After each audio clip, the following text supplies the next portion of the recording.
Australia के शहर Sydney में बंदूकधारियों ने करीब 50 लोगों को बनाया बंधक। मार्टिन प्लेस में चॉकलेट कैफे के अंदर है बंदूकधारी। सैकड़ों पुलिसकर्मियों ने चॉकलेट कैफे को घेरा। काला झंडा लिए खिड़की के पास खड़े नजर आए 3 बंदूकधारी। झंडे पर अरबी भाषा में लिखा है पैगाम, संदेश अभी स्पष्ट नहीं हो सका। न्यू साउथ वेल्स पुलिस ने लोगों को चॉकलेट कैफे से किया दूर। ऑस्ट्रेलियन ब्रॉडकास्टिंग कॉर्पोरेशन के अनुसार कैफे से गोली चलने की भी आई आवाज।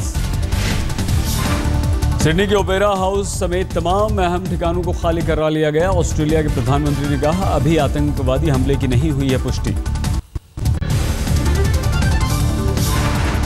This is a very disturbing incident. I can understand the concerns and anxieties of the Australian people at a time like this. Chocolate cafe में 10 स्टाफ कर्मचारी और 30 ग्राहकों की संभावना बताई जा रही है। मार्टिन प्लेस के आसपास रहने वाले सभी भारतीय सुरक्षित इलाके से भारतीयों को निकाला गया बाहर। अभी तक नहीं पता चल सका है बंधक बनाने वालों का उद्देश्य। किसी भी मांग की अभी तक कोई खबर नहीं। 4 घंटे से ज्यादा वक्त से बंदूकधारियों की कैद में है बंधक।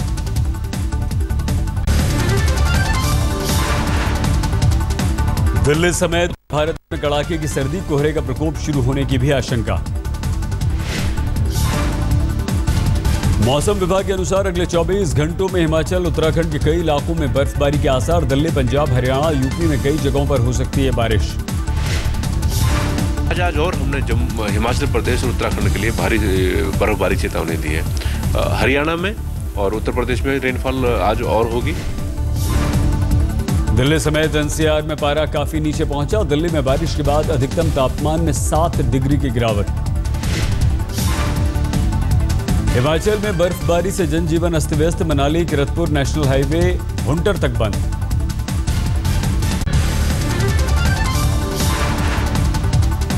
किन्नौर, शिमला, मंडी, चंबा, कांगड़ा, कुल्लू के रास्ते भी बर्फ से बंद। रोहतांग के पास बिछी 150 सेंटीमीटर मोटी बर्फ की चादर। रोहतांग के पास फंसे करीब 1400 सैलानियों को बाहर निकाला गया। मनाली लाए गए सभी सैलानी।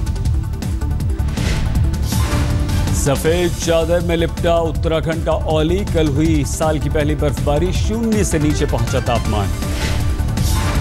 जम्मू में भी शीतलहर का असर। जगह जगह अलाव तापते हुए दिखाई दिए लोग। कानपुर में सर्दी का सितम। बरसात के बाद 4 डिग्री सेल्सियस तक पहुंचा तापमान। अलाव तापते नजर आए लोग।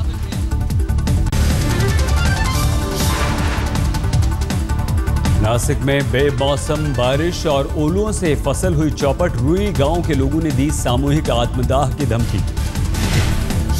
रुई गांव के लगभग 50 किसानों की मांग कर्ज माफ करे सरकार, कहा चुकाने की स्थिति में नहीं है। नासिक जिले में 353 गांवों में ओलों से फसल पर पड़ा खासा असर। करीब 38,000 हेक्टेयर में फसल हुई बर्बाद। महाराष्ट्र सरकार ने पिछले 6 महीने में सूखे से हुई बर्बादी का दिया था मुआवजा। विदर्भ और मराठवाड़ा में किसानों को मिला था राहत पैकेज। रुई गांव के लोगों ने लगाया उपेक्षा का आरोप। आज फैसला करेगी फडणवीस सरकार। पश्चिम बंगाल के मंत्री मदन की गिरफ्तारी पर तृणमूल कांग्रेस आज फिर सड़कों पर उतरेगी। संसद में भी तृणमूल सांसद कर सकते हैं हंगामा। मित्रा की गिरफ्तारी पर ममता ने की पीएम मोदी को निशाना बनाने की तैयारी। सुब्रत रॉय से पीएम मोदी का जोड़ा नाता। ममता वर्सेस बीजेपी के बीच आज पश्चिम बंगाल में सड़क पर उतरेगी कांग्रेस। शारदा घोटाले का उठाएगी मुद्दा। पश्चिम बंगाल के दुर्गापुर में टीएमसी कार्यकर्ताओं ने जलाया प्रधानमंत्री मोदी का पुतला। NH2 पर लगाया जैम, यात्रियों को हुई परेशानी। मोदी सरकार आज सदन में विचार के लिए पेश करेगी बीमा बिल। बीमा क्षेत्र में FDI बढ़ोतरी का टीएमसी समेत कई पार्टियां कर रही हैं विरोध। आज तय हो सकता है श्रीनिवासन का भविष्य। IPL स्पॉट फिक्सिंग केस में मुद्गल कमेटी की रिपोर्ट पर सुप्रीम कोर्ट में सुनवाई। अंतरिम आदेश हो सकता है जारी। सलमान खान के हिट एंड रन केस की भी सुनवाई आज। सलमान की अदालत में गैर हाजिर रहने की मिली है छूट। नाबालिग गवाहों और खून की जांच के नमूने पेश करेगी पुलिस। बिन जनता हरियाणा में लगा मुख्यमंत्री मनोहर लाल खट्टर का जनता दरबार। पुलिसकर्मी और सादे लिबास में तैनात सुरक्षा कर्मियों से भरी गई कुर्सियां। रक्षा मंत्री मनोहर पर्रिकर के जोरदार बयान से बौखलाया पाकिस्तान। पाक विदेश मंत्रालय की प्रवक्ता ने कहा, ऐसे बयान शांति स्थापना में बाधा। रक्षा मंत्री ने एजेंडा आज तक के कार्यक्रम में कहा था, जम्मू कश्मीर की आतंकवादी गतिविधियों पर पाकिस्तान को करारा जवाब देना होगा, तभी बंद होंगी ये बेहया कोशिशें। आज सदन में फिर उठ सकता है धर्मांतरण का मुद्दा। 25 दिसंबर को अलीगढ़ में धर्मांतरण कार्यक्रम। पुलिस ने किया साफ, कार्यक्रम को प्रशासन की मंजूरी नहीं। पूर्व रेल मंत्री ललित मिश्रा हत्याकांड में दोषियों की आज मुकर्रर होगी सजा। दिल्ली की अदालत सुनाएगी सजा। आशुतोष महाराज के अंतिम संस्कार को लेकर आज पंजाब और हरियाणा हाईकोर्ट में सुनवाई। 15 दिन में अंतिम संस्कार का था आदेश। संस्थान ने 1 महीने का मांगा वक्त। बिहार के गया में खौलता तेल फेंके जाने से घायल हुआ आरजेडी के विधायक सुरेंद्र यादव। एक दुकानदार पर लगा आरोप, लेकिन दुकानदार का कहना फिसलने से हुआ हादसा। तो ऐसा है ना, जानलेवा हमला किया, पुलिस जो है वो तो पता लगा ही लगा ना क्या कि उसका प्लान क्या था। केजरीवाल ने मोदी सरकार को यू टर्न सरकार बताया। दिल्ली में रैली के दौरान कालाधन महंगाई का उठाया मुद्दा। केजरीवाल का आरोप, कालेधन की सूची में बीजेपी नेताओं के भी नाम, तभी नाम जाहिर नहीं कर रही है बीजेपी। केजरीवाल ने कहा, बीजेपी ने 30% बिजली के दाम कम करने को कहा था, लेकिन 15% बढ़ा दिए। कैंसर की दवा भी 10 गुना महंगी कर दी। दिल्ली में बीजेपी के आंतरिक सर्वे पर कांग्रेस ने साधा निशाना। लवली ने कहा, बीजेपी को दिल्ली में हार का डर, तभी बार बार करा रही है सर्वे। 5वें और अंतिम दौर के लिए झारखंड के जामताड़ा में राजनाथ सिंह ने किया प्रचार। रैली में बोले, हिंसा छोड़ मुख्य धारा में आए नक्सली।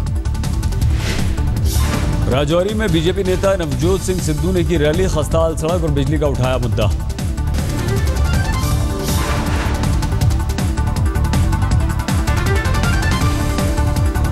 नीतीश कुमार को साल रहा है अपनों से अपमानित होने का दर्द।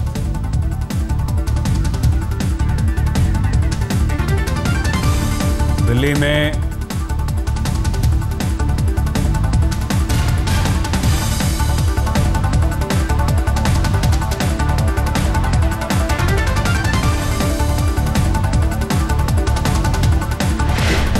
मान कोई जरूरी है कि कोई दूसरों के चलते झेलना पड़े। कभी कभी अपमानित जिनको लोग अपने मानते हैं वो भी तो करते हैं।